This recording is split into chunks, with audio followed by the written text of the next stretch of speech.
నమస్తే, welcome to Sakshi education. This is Ram. ఇటీవల APSC విడుదల చేసినటువంటి గ్రూప్ 2 తుది ఫలితాల్లో assistant register of cooperative societies లో ర్యాంక్ సాధించినటువంటి కీర్తన గారు మనతో ఉన్నారు. వారి యొక్క ప్రిపరేషన్ జర్నీ ఏ విధంగా కొనసాగింది, వారు అవలంబించేటువంటి స్ట్రాటజీస్ ఏంటి అనే విషయాల గురించి వారి మాటలో తెలుసుకుందాము. నమస్తే మేడం. నమస్తే సార్. ఒకసారి మీ ఫ్యామిలీ బ్యాక్గ్రౌండ్ గురించి అండ్ మీ నేటివ్ ప్లేస్ గురించి ఒకసారి చెప్పండి. ఓకే సార్, నా పేరు కీర్తన. మా నాన్న పేరు అశోక్ కుమార్ సార్. మా నాన్న స్కూల్ అసిస్టెంట్. మా మమ్మీ పేరు మంజుల, ఆమె హోమ్ మేకర్. నాకు ఒక చెల్లి ఉంది సార్, తను బీటెక్ ఫైనల్ ఇయర్ చదువుతుంది. మా నేటివ్ ప్లేస్ కదిరి. మేడం, మీ యొక్క గ్రాడ్యుయేషన్ ఏ విధంగా సాగింది, స్కూలింగ్ నుంచి గ్రాడ్యుయేషన్ వరకు ఒకసారి ఎడ్యుకేషన్ బ్యాక్గ్రౌండ్? ఓకే సార్, నేను 10th క్లాస్ వరకు మా ఊర్లోనే ఉన్న ఒక స్కూల్లో చదువుకున్నాను. ఆ తర్వాత ఇంటర్మీడియట్, డిగ్రీ రెండు కూడా నేను శ్రీ చైతన్య కాలేజ్లో చేశాను. ఎస్పెషలీ నా గ్రాడ్యుయేషన్ నేను ఆర్ట్స్లో చేశాను sir. History, political science, Geography నా గ్రాడ్యుయేషన్ సబ్జెక్ట్స్. సో ఆర్ట్స్లో మీరు గ్రాడ్యుయేషన్ చేయడం వల్ల మీ యొక్క ప్రిపరేషన్ జర్నీలో కొంతవరకు అది ఈజీ అయి ఉంటుంది. అవును సార్, నేను 2023లో గ్రాడ్యుయేట్ అయ్యాను. అండ్ నాకు 1.5 year టైం మాత్రమే ఉన్నింది. ఖచ్చితంగా నాకు నా గ్రాడ్యుయేషన్ హెల్ప్ చేసింది సార్. సో మీరు అసలు ఈ గవర్నమెంట్ సెక్టార్ సైడ్ రావడానికి మెయిన్ కారణం ఏంటి మేడం? మీ యొక్క ఇన్స్పిరేషన్ ఎవరు? యాక్చువల్లీ నాకు గవర్నమెంట్ సర్వీస్లో ఎంటర్ అవ్వాలని చిన్నప్పటి నుంచి చాలా కోరిక. అండ్ మా పేరెంట్స్ చాలా సపోర్ట్ చేశారు సార్ నాకు. మా డాడీ నా మీద చాలా ట్రస్ట్ పెట్టుకున్నారు. అండ్ ఎవరేమనుకున్నా వినకుండా like he allowed me to enter in to this. So I'm very thankful to my family for this.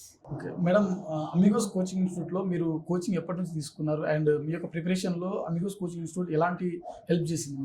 లేదు సార్, నేను అమిగోస్లో కోచింగ్ తీసుకోలేదు. టెస్ట్ సిరీస్ మాత్రమే తీసుకున్నాను.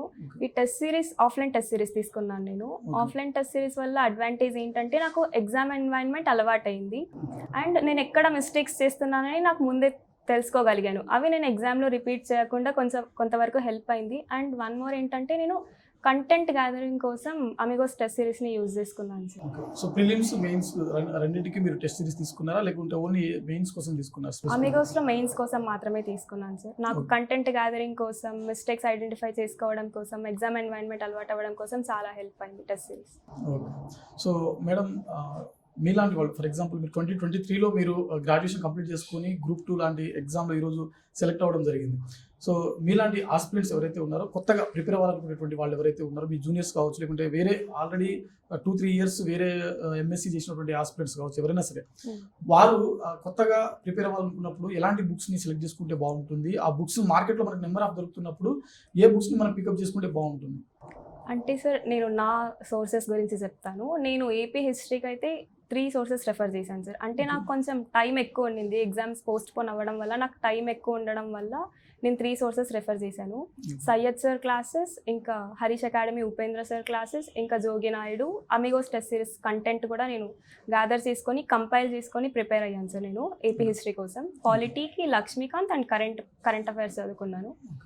అండ్ ఎకానమీకి ISN Raju sir book and ఇంకా వివేక్ సింగ్ చదివాను నేను.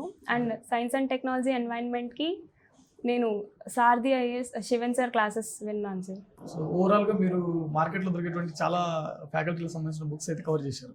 అవును సార్, నేను అండ్ కవర్ చేశాను. మల్టిపుల్ రివిజన్స్ చేశాను సార్. నాకు కొంచెం టైం దొరికింది పోస్ట్ పోన్ వల్ల. సో నేను దాన్ని యూటిలైజ్ చేసుకున్నాను ఆ టైం. మీరు గ్రూప్ 1 యూపీఎస్సీ లాంటి ఎగ్జామ్స్ ఏమైనా రాశారమ్మా? ఏం రాయలేదు సార్. నేను యూపీఎస్సీ నెక్స్ట్ ఇయర్ అటెంప్ట్ ఇవ్వబోతున్నాను. ఓకే. సో ఫర్దర్గా మీ గోల్ ఏంటి మేడం అంతిమంగా? యూపీఎస్సీ క్లియర్ చేయడం నాకు చాలా ఇంపార్టెంట్ సార్. ఓకే. మీ రిజల్ట్ వచ్చిన రోజు మీ ఫ్యామిలీ కావచ్చు లేదంటే మీ ఎస్పెషల్లీ మీ ఫాదర్ సో ఎలా ఫీల్ అయ్యారు అండ్ మీరు ఎలా ఫీల్ అయ్యారు? యాక్చువల్లీ నేను నా జర్నీ గురించి చెప్పేటప్పుడు మా ఫ్యామిలీ సపోర్ట్ గురించి చెప్పాలి సార్. బేసిక్గా గ్రాడ్యుయేషన్లో ఆర్ట్స్ బ్యాక్గ్రౌండ్ని చూస్ చేసుకోవడం అనేది చాలా రిస్కీ ఆప్షన్ అని అందరూ అంటారు. బయట అందరూ కూడా ఎందుకు ఇది అంటున్నప్పుడు మన ఫ్యామిలీ మన మీద ట్రస్ట్ ఉండడం చాలా ఇంపార్టెంట్. అండ్ మా మమ్మీ కానీ, మా డాడీ కానీ, నా చెల్లి కానీ చాలా సపోర్ట్ చేశారు. అండ్ నేను ఎప్పుడైనా డీమోటివేటింగ్గా ఉన్నప్పుడు కూడా like they boosted me up. And ఇంకా నా ఫ్రెండ్స్ కూడా అశోక్ నగర్లో చాలా హెల్ప్ చేశారు సార్ నాకు. లైక్ అందరూ నాకు ఎమోషనల్ సపోర్ట్ ఇచ్చారు. సో అండ్ మా ఫ్యామిలీ చాలా చాలా హ్యాపీగా ఫీల్ అయ్యారు సార్. లైక్ midnight 2:30కి రిజల్ట్స్ వచ్చాయి అండ్ మేమందరం అప్పుడు లేచాం and we celebrated together. So madam, upcoming aspirants కావచ్చు లేకుంటే మీతో పాటు రాసినటువంటి ఆస్పిరెంట్స్ ఎవరైతే ఉన్నారో 1 or 2 marks తో జాబ్ కోల్పోయినటువంటి అభ్యర్థులు ఎవరైతే ఉన్నారో వారికి మీరు ఇచ్చేటువంటి సలహాలు కానీ సూచనలు కానీ?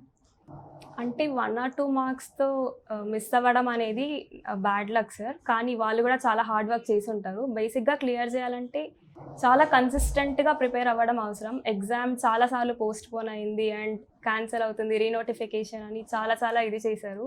కానీ వాటిని ఏమీ కన్సిడర్ చేయకుండా అండ్ త్రూ అవుట్ నేను ఏ రోజు కూడా టైం వేస్ట్ చేయలేదు. My average preparation hours were 9 to 10 hours every day 1.5 yearలో ఎప్పుడూ మిస్ చేయలేదు.